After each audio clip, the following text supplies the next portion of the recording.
Cool. All right, Lulu. Well, yep, and same thing, same introduction sort of thing.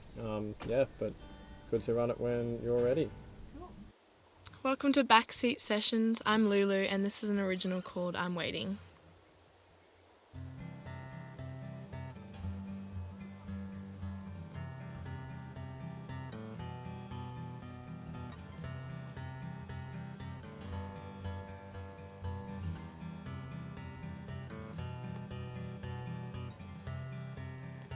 Living with the wind in my hair till you surface my mind. How I've learned to bear without you around. I used to know your footsteps down the hall. Now your voice is unrecognizable. How could I forget our love you've taught me? I'm needed, let go of what holds us apart. I'm waiting, where are you?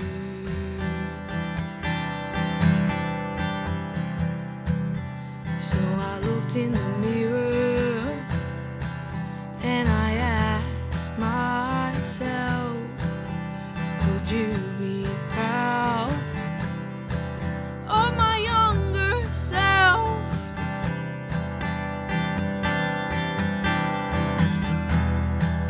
I used to know your footsteps down the hall. Now your voice is unrecognizable. How could I forget our love you've taught me? I'm needed, let go of what holds us apart. I'm waiting, where are you?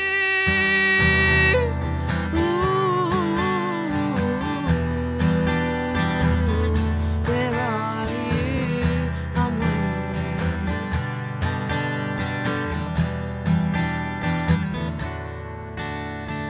How could I forget our love you've taught me? I'm needed, let go of what holds us apart. I'm waiting, where are you?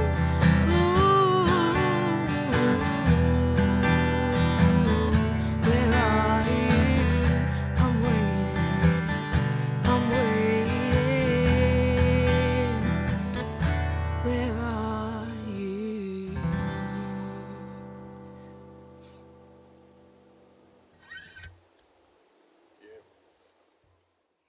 Ooh, anywhere in the world? Anywhere in the world, no limits. That's hard. Or in space if you want. Oh wow, okay. I'd probably say like underwater. I feel like that'd be pretty sick. Like near the Great Barrier Reef and stuff, with like all the fish. If you could still hear it normally, with like all the fish and dolphins and stuff, that would be pretty cool, I reckon. Because I'm very much I love the beach and I love the water, so I think that would be really cool. So the song I'm Waiting is about kind of just navigating the relationship with your siblings. Like I'm really close with my siblings, but there was a period where kind of just drifted, I guess, from going like being under the same roof and same household to like, because I'm the youngest, my older siblings just moving away, going to uni, and like uni was like for them hours away, like of a drive, so never really seeing them, and it's kind of just like about like navigating that relationship and wanting to be closer to them again now that we're all adults and stuff. So it was kind of really weird going from like a full household, like all five of us, to being kind of like the only child is very, very like different, and had to adapt to that. And especially my sister, I feel like you have a special bond with your sister. So like when she moved away, it was just really different for me. And I still talked to her heaps when she went away, but I know, I guess part of me kind of was just like not angry at her, but just upset, which sounds really like selfish. But now that we're older, like she's like my best friend, so I see her all the time, and like she's like one of my biggest role models and stuff like that, which is really nice. And she lives really close to me now, so it's really nice to like reconnect in that way now that we're both like adults and stuff. It's quite special to me, but yeah, it's just kind of finding that love again, and it's a different relationship, but it's just as good kind of thing. I love artists like Shania Twain. She's really cool, and also like Megan Moroney. I think her songwriting, the way she writes her lyrics and stuff, is someone that I definitely aspire to. I also think like on the different spectrum, like not genre-wise, but Emil and the Sniffers. Like I think that band is so cool, and I like, for me as an artist, I think one of my main motives and goals is just to be someone that like a safe space for women, and like to like bring each other up. So that's kind of my motive. So like a band like Emil and the Sniffers I think they're so cool and like so empowering, and yeah, I love what they do. So, and like the energy they bring and to the music industry in particular, yeah, I think it's really cool. So I'd say them. I'm the Problem is a song, I sparked the idea from my sister. She was writing a book, and she was writing it about how in toxic relationships, particularly like heterosexual, like female-male relationships, it's kind of important for like the woman to take some sort of accountability for continuing to go back to these toxic relationships and accepting to be treated so poorly, I guess. And when she first told me this and like read me a few pages from her book, I was quite like angry, and my first response, and I was like upset because it just felt like, oh, like, you know, blame the victim again, or blame the woman for like seeing him again, when we should be looking at the man for like treating her so shitty, and we should be looking at that, not the woman. But I kind of sat with it for a couple months, and I couldn't like get it out of my head. And then a few weeks ago, it kind of just clicked for me. I was thinking about it, and I was like, there's like by having the accountability of being like, yeah, okay, I'm part of the problem for like allowing them to treat me like this, and for continuing to go back to them, you kind of get power at the same time, because you realize you also have the power to leave and like to stop the cycle and to not put up with those actions and how they treat you. So it's kind of like liberating at the same time.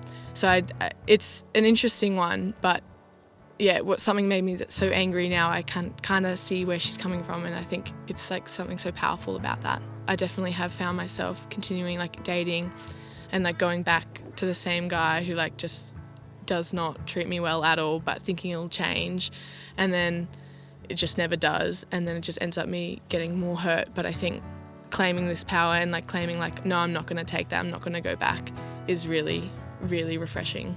Yeah, it made me feel more sure in myself, and for like when I'm dating, to have my standards really high and to not let people treat me like poorly and like get away with it. And yeah, I've shared it with a few of my friends, and they've kind of all like felt the same about it, and something they haven't thought about either, but they're like, yeah, they agree with like how it makes them feel like liberated in a way. Yeah.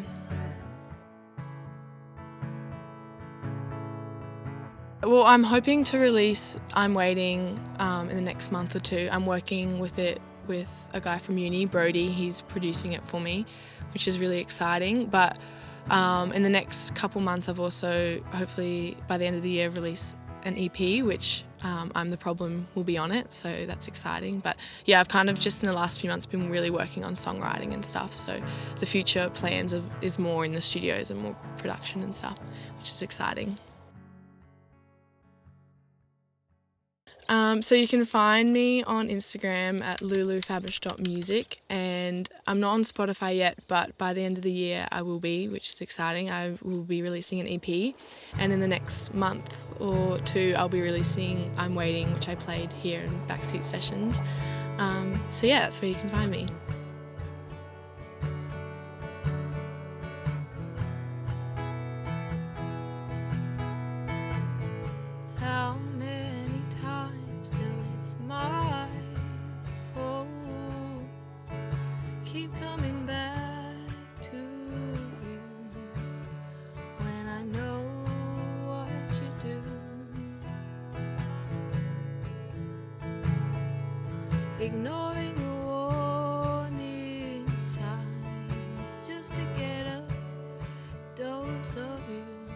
I need to be close to you.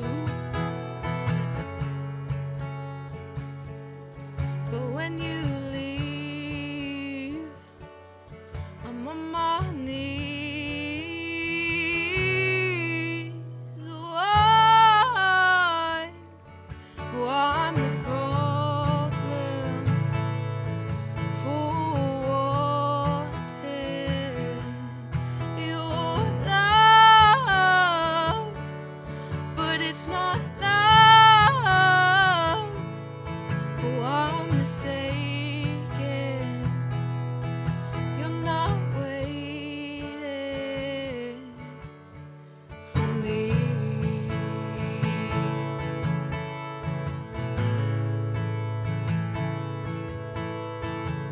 You don't blame the fire when you burn yourself. You leave a distance. Why couldn't I leave you distant? And my friends can hear your name, 'cause they know the games you play. Hope I finish the handbook someday. 'Cause when you leave, I'm on my knees. Why?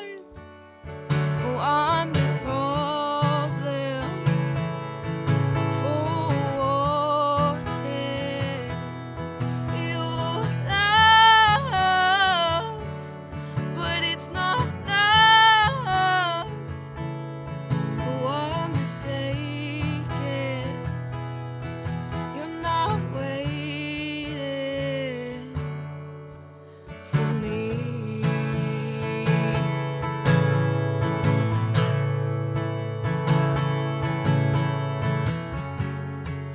And my world spins on your axis. I've paid my taxes.